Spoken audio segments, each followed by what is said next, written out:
بسم اللہ الرحمن الرحیم۔ توبہ و استغفار۔ رسول اللہ صلی اللہ علیہ وآلہ وسلم نے فرمایا، اللہ کی قسم میں 70 مرتبہ سے زیادہ اللہ تعالیٰ سے بخشش مانگتا ہوں اور اس کے سامنے توبہ کرتا ہوں۔ توبہ و استغفار۔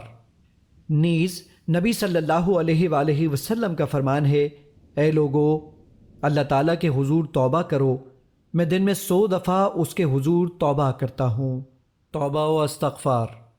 اگر مزنی رضی اللہ عنہ بیان کرتے ہیں کہ رسول اللہ صلی اللہ علیہ وآلہ وسلم نے فرمایا، میرے دل پر پردہ سا آ جاتا ہے اور میں دن میں 100 دفعہ اللہ تعالیٰ سے بخشش مانگتا ہوں۔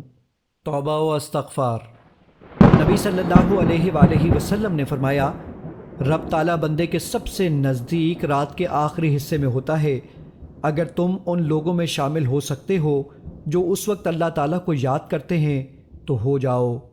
توبہ و استغفار۔ نبی صلی اللہ علیہ وآلہ وسلم نے فرمایا، بندہ اپنے رب کے سب سے زیادہ نزدیک سجدہ کرتے ہوئے ہوتا ہے، لہٰذا یعنی سجدے میں زیادہ سے زیادہ دعا کیا کرو۔ توبہ و استغفار۔ آپ صلی اللہ علیہ وآلہ وسلم نے فرمایا، جو شخص یہ کلمات کہے تو اللہ تعالیٰ اسے بخش دیتا ہے، خواہ لڑائی سے بھاگا ہو۔ وہ کلمات یہ ہیں: استغفر اللہ الذی لا الہ الا هو الحی القیوم واتوب الیہ۔